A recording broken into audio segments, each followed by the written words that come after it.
Bonjour Philippe. Mais nous parler de Mika. Alors, ce n'est pas le chanteur, évidemment, c'est pas tellement votre domaine. Non. Vous, c'est plutôt le Web 3, les cryptos, etc. Donc, c'est MICA, qui est donc officiellement approuvé par le Conseil européen. C'est quoi Mika?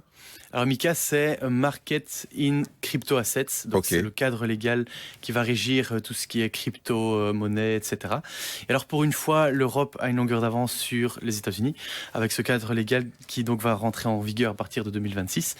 Et donc ici, c'était l'étape finale où le Conseil de l'Union européenne a donné son approbation finale pour donc déployer ce cadre, donc qui va régir les crypto-actifs.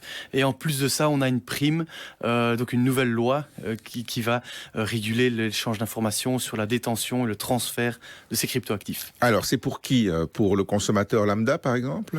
Alors, ça va s'appliquer plutôt aux émetteurs de cryptoactifs, donc c'est-à-dire les projets dans le Web 3 qui vont émettre soit un token, une crypto-monnaie ou un stablecoin, et aussi les fournisseurs de services autour de ces cryptoactifs, donc les plateformes d'échange, donc les bourses d'échange ou les portefeuilles de cryptoactifs. Alors, on sait que ça provoque toujours un peu de crainte de la part du consommateur, et on sait que l'Europe est très forte sur la protection des consommateurs, donc j'imagine que c'est un des points.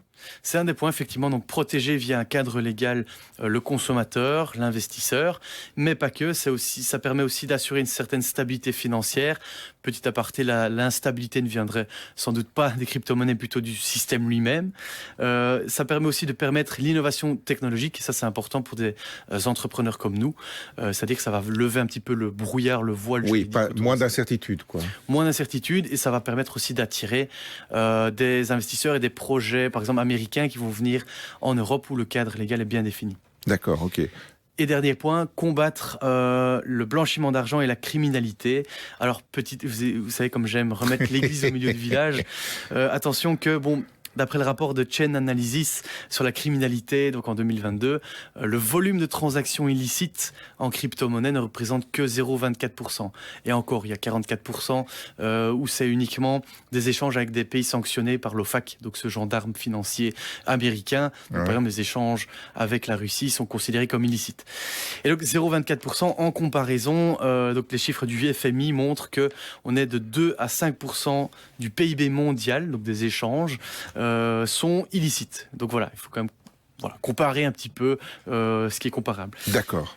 Et voilà. Donc, et au niveau, par exemple, des règles fiscales, donc cette nouvelle loi, donc je vous le disais tout à l'heure, il y a en prime cette loi sur la communication des échanges. Mais du coup, en fait, les fournisseurs auront l'obligation de communiquer l'identité et ce que détiennent les clients. Et donc, comme une banque classique, finalement.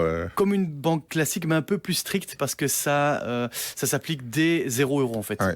Donc c'est plus strict que le système traditionnel. D'accord. Et ça pose des petits soucis parce que, en fait, dans le Web 3, il faut savoir qu'il y a des services, donc on est vraiment full Web 3, des services qui sont non propriétaires, où il n'y a pas de société derrière. Ah, ça va être compliqué. Donc ça va être compliqué d'appliquer des régulations s'il n'y a pas d'entité juridique à attaquer en justice si jamais il y a un problème, quoi.